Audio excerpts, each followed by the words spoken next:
En fait, je suis tellement stressé que mon cerveau pète complètement un câble.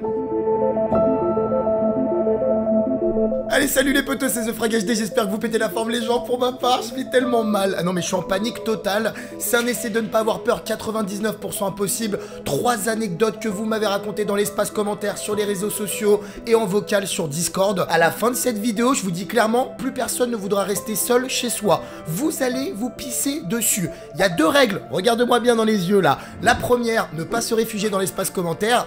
Et la deuxième, ne pas te planquer sous la couette. Est-ce que tu vas assumer? Laisse un gros pouce bleu, on tente les 20 000 j'aime, ça fait très longtemps. Et si vous êtes prêts, c'est parti.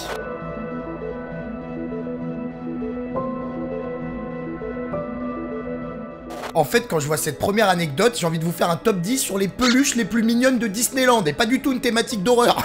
Bon allez, on se lance quand même, c'est parti. Coucou, moi c'est Léna et j'ai vécu la pire soirée de toute ma vie. Ça faisait 2 ans que j'habitais dans une petite maison de village assez isolée de toute la vie active.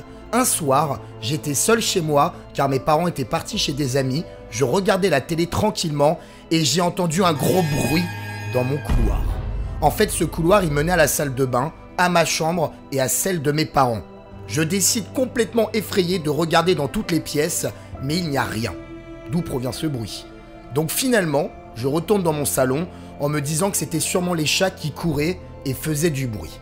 Quelques minutes après, derrière moi, je sens un souffle, une respiration, et je vois une ombre passer en courant. Je me fiche de peur, les larmes aux yeux, le corps tout tremblotant, et je décide de prendre mon courage à 2 mains et d'aller voir. Elle est toute seule chez elle, Léna. Elle sent des respirations, elle entend des bruits, elle voit une ombre passer derrière elle, et elle a quand même le courage de se lever pour aller voir ce qui se passe. Je rentre dans ma chambre, je regarde partout, mais je ne vois personne. Je décide de passer à la 2e pièce et de rentrer dans ma salle de bain. Et la grosse panique. Je vois une forme humaine cachée derrière le rideau de la douche. Oh là là. Au premier coup d'œil, j'étais pas sûr à 100%. Alors je mets un coup dedans. Elle a mis son meilleur high kick en purée dans le rideau pour savoir s'il y avait vraiment quelqu'un qui était caché derrière.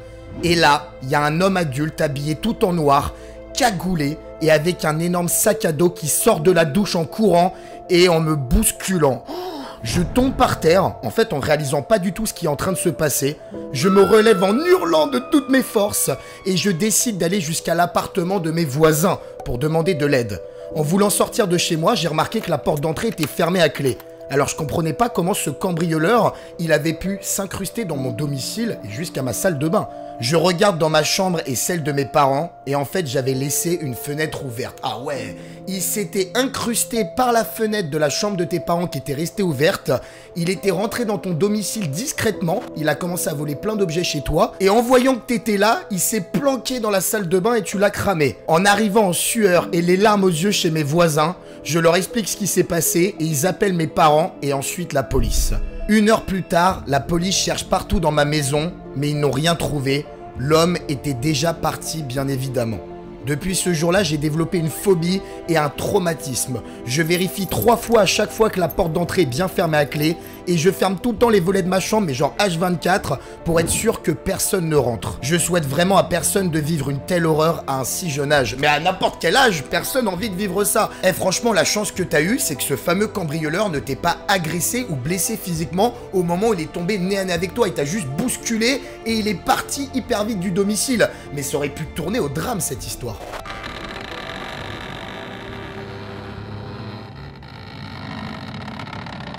Celle-ci, elle est tout aussi glauque et terrorisante. Il dit « Je m'appelle Lucas et quand j'avais 14 ans, j'ai vécu des gros traumatismes pendant plusieurs nuits. J'habite dans une grande maison à la campagne avec ma sœur et mes parents et il faut savoir qu'il y a très peu de voisins aux alentours, alors on ne se sent pas réellement en sécurité. Un soir à minuit, après avoir terminé notre film en famille, je pars me coucher dans ma chambre. Je suis au 1er étage avec ma sœur, tandis que mes parents ils dorment au rez-de-chaussée. Après quelques minutes, il n'y a plus aucun bruit dans la maison et je commence à m'endormir. Soudain, vers 3 h du matin, je me réveille en sursaut de mon lit car j'entends l'armoire de ma chambre bouger très violemment. Il n'y a personne dans ma chambre, pourquoi cette armoire bouge toute seule? Étant complètement dans les vapes, tu sais, je me demande si c'est pas mon imagination qui me joue des tours. Et je décide finalement de me réendormir. Mais à peine je referme les yeux, j'entends cette fois-ci des grattements à l'intérieur de cette fameuse armoire. Comme si quelqu'un était enfermé à l'intérieur et grattait avec ses ongles le bois pour essayer de sortir de là. C'était hyper glauque, j'en avais des frissons tout le corps. T'es dans ton lit en train de dormir, tu te fais rêver à 3 h du matin parce qu'il y a quelqu'un qui est enfermé à l'intérieur de l'armoire dans ta chambre. Complètement terrorisé, je décide d'allumer cette fois-ci ma lampe de chevet et d'aller voir ce qui se passe. J'ai même pris mon oreiller pour me protéger. Ça va pas beaucoup t'aider. Je me relève, je décide d'ouvrir rapidement l'armoire et ensuite je saute dans mon lit pour me cacher sous la couette. Soudain, je vois une fille en blanc avec de longs cheveux noirs à l'intérieur de l'armoire et j'hurle de toutes mes forces. Oh là là là là. Avec l'adrénaline, je me lève du lit et je descends réveiller mes parents de toute urgence et je leur explique qu'il y a une fille diabolique cachée dans mon armoire. Attends. Qu'est-ce qu'elle foutait là, en pleine nuit, dans ton domicile, cette fameuse fille? En montant les escaliers quelques minutes plus tard avec mon père, on aperçoit en fait ma sœur qui était enfermée dans cette fameuse armoire. Quoi? C'est à partir de ce jour-là qu'on a compris qu'elle était somnambule et qu'en fait elle se baladait toute seule dans la maison certaines nuits. Oh, flippant! Elle était rentrée dans ma chambre involontairement et s'était enfermée dans mon armoire et tentait de sortir de là. J'ai eu la peur de ma vie en ouvrant cette armoire et je m'attendais pas à voir quelqu'un à l'intérieur. J'avais même pas reconnu ma sœur avec le stress. Là, t'imagines, en pleine nuit, la tête dans le cul à 3 h du matin, juste avec la lampe de chevet, tu vois une fille en blanc avec les longs cheveux noirs, t'es pas obligé de reconnaître tout de suite ta sœur. Hein. Avec la panique, je comprends. Waouh, c'est tellement glauque. Ça veut dire que chaque nuit, si t'entends des bruits un peu partout dans ton domicile, c'est peut-être ta sœur, somnambule, qui s'est planquée sous son lit, qui tire la langue comme ça, ou qui t'attend derrière la porte de la salle de bain. C'est vraiment phasant ce genre de contexte.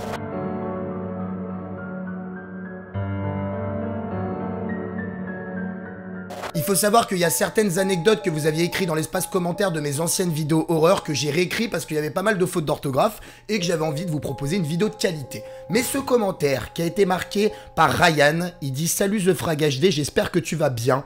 Moi ça va mieux, mais avant ça n'allait vraiment pas. Je t'explique. En fait, avant que je déménage cette année, je vivais dans un appartement et en fait l'ancienne propriétaire est décédée dans mon couloir. C'est là où les phénomènes paranormaux ont commencé. Quand vous achetez une nouvelle maison et que vous apprenez que l'ancien propriétaire ou l'ancienne propriétaire est morte en se suicidant, il y a souvent des choses un peu malsaines qui peuvent se passer dans le domicile. Premièrement, partout où j'allais dans l'appartement, j'avais cette sensation bizarre de me faire observer. Ah ouais, d'être oppressé. Et de jour en jour, j'avais de moins en moins sommeil et de plus en plus de difficultés à dormir. Je me faisais réveiller toutes les nuits par des cauchemars atroces. Ah et ça c'est les terreurs nocturnes. T'as toujours l'impression de passer des nuits horribles et hyper flippantes. Avec mon frère, on entendait des bruits dans les alentours de 3 h, 4 h du matin.